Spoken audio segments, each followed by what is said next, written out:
Shalom bagi kita semuanya. Bagaimana keadaan anak-anak ibu yang pada hebat pada pagi hari ini? Ibu berharap semuanya dalam keadaan sehat. Amin.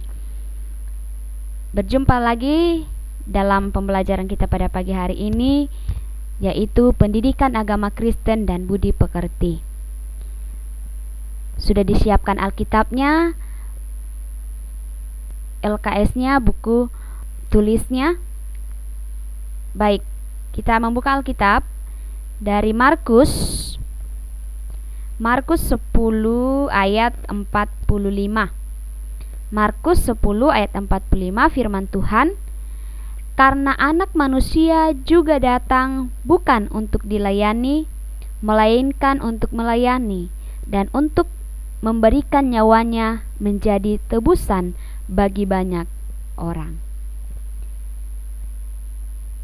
Kita akan bersama-sama memuji Tuhan, melayani lebih sungguh.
Kita satu dalam doa.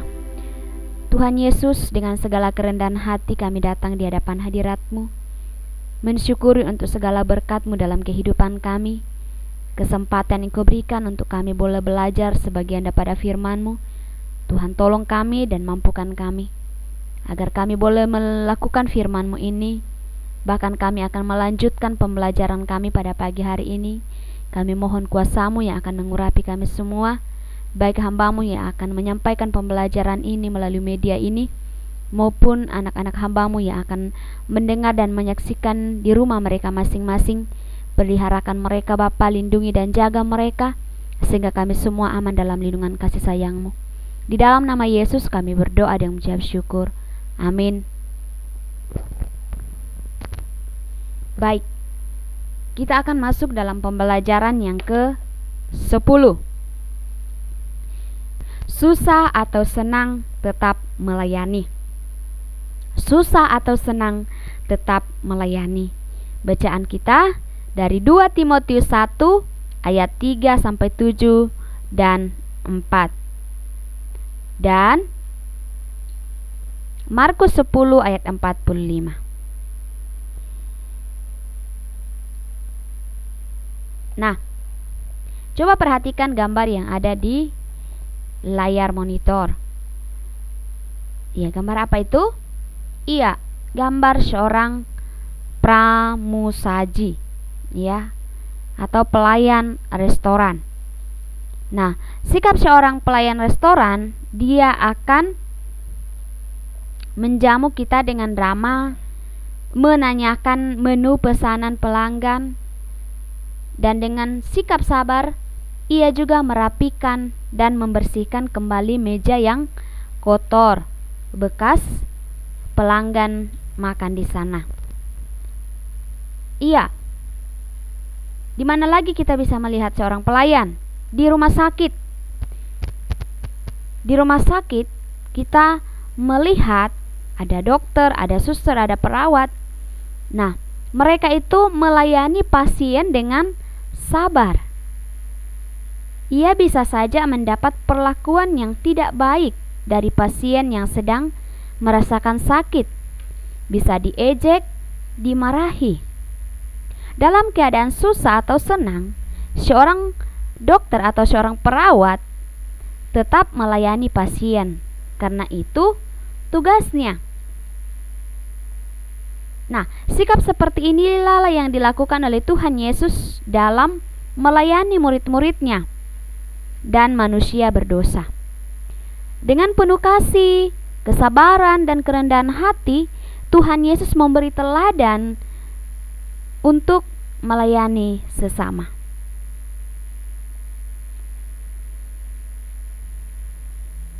Tugas panggilan untuk melayani adalah panggilan bagi semua murid-murid Tuhan Yesus.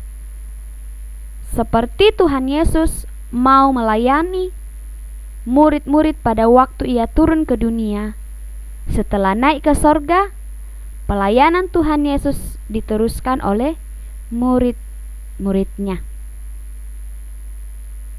Pelayanan bisa diwujudkan melalui pelayanan jasmani dan pelayanan rohani. Pelayanan jasmani contohnya ketika kita bisa membantu orang-orang yang berkekurangan, orang-orang yang sedang susah, ya.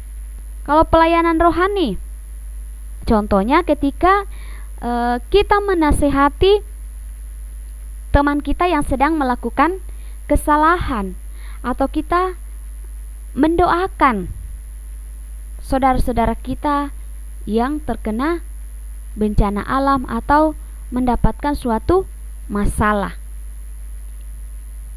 Tidak semua pelayanan yang diberikan kepada orang lain mendapat tanggapan yang baik. Terkadang yang kita dapati adalah sebaliknya. Sebagai contoh, kita memberi bantuan supaya pekerjaan menjadi ringan. Tetapi yang terjadi ketika kita dituduh mengganggu atau ikut campur tangan. Memang tidak mudah melakukan perbuatan melayani banyak orang. Seringkali ketika orang berbuat benar, malah dinilai sedang mencari perhatian atau pujian, bahkan mendapat cacian, amarah, dan ancaman. Pelayanan merupakan tugas bagi setiap murid Tuhan Yesus. Para murid dipanggil untuk melakukan pelayanan dalam keadaan susah atau senang. Oleh sebab itu, sebagai seorang pelayan harus memiliki kesabaran. Dalam bahasa Yunani, makrotunia. Nah, kata ini melukiskan semangat yang tidak pernah sedih, tidak pernah putus asa, atau menganggap orang lain tidak semangat. Sebagai seorang pelayan, kita juga harus mampu menguasai diri kita dalam segala hal, atau kita harus memiliki penguasaan diri dalam segala hal. Dalam bahasa Yunani, nephein artinya sederhana dan mandiri, memiliki mental yang bebas dari ketakutan, kegelisahan, mampu melihat fakta dan mempertimbangkan dengan hati-hati. Nah, arti melayani adalah sebagai kegiatan membantu menyiapkan atau mengurus apa yang diperlukan seseorang. Seorang pelayan mendapatkan dirinya lebih rendah daripada yang dilayani. Nah, dalam Timotius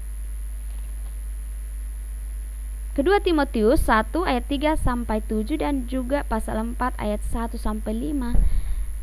Di sana dijelaskan tentang Timotius adalah sahabat pelayan Rasul Paulus yang masih muda. Nah, kadang-kadang pelayanan mereka di tempat yang berbeda. Tetapi Paulus sering mengirim surat untuk Timotius. Paulus selalu memberi penguatan dan nasihat pada Timotius dalam pelayanannya. Timotius harus berani menegur kehidupan orang-orang yang tidak benar, apapun resikonya. Pada masa itu, banyak ajaran tidak benar yang disebarkan oleh orang jahat.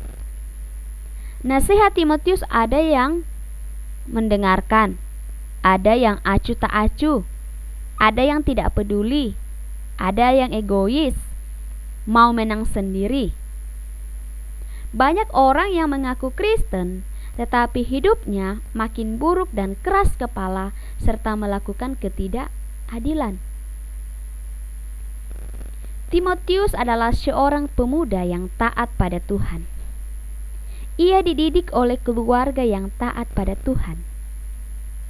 Ibunya bernama Eunike. Neneknya bernama Lois. Ia tidak mudah terpengaruh oleh bujukan orang jahat. Tugas Timotius selain menegur atau menyatakan kesalahan adalah menasihati.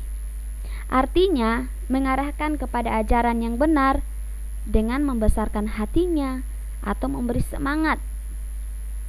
Timotius senantiasa meminta pertolongan Tuhan melalui Roh-Nya. Ia berdoa agar selalu disertai dalam pelayanannya, baik suka maupun duka. Timotius harus memimpin jemaat dengan sabar, berhikmat, dan bijaksana, serta menguasai diri. Menguasai diri artinya memiliki kemampuan mengendalikan diri untuk tidak melakukan sesuatu. Anak-anak Tuhan harus mau melayani semua orang tanpa membedakan, karena Tuhan Yesus lebih dahulu sudah melayani kita. Sebagaimana di pujian awal tadi kita nyanyikan bersama-sama, melayani lebih sungguh, karena Tuhan yang terlebih dahulu melayani diri kita. Dalam bacaan kita Markus 10 ayat 45. Apapun keadaannya, dalam senang atau susah, mari kita tetap melayani. Amin. Nah, tugas kita pada pagi hari ini ada di dalam buku LKS halaman 87 sampai dengan halaman 89. Buku LKS halaman 87 sampai 89. Yang lembar pengetahuannya dikerjakan di buku LKS. Yang lembar keterampilannya dikerjakan di selembar kertas. Mau kertas folio atau HVS, silakan anak-anakku memilihnya. Selamat mengerjakan, tetap semangat, Tuhan Yesus memberkati.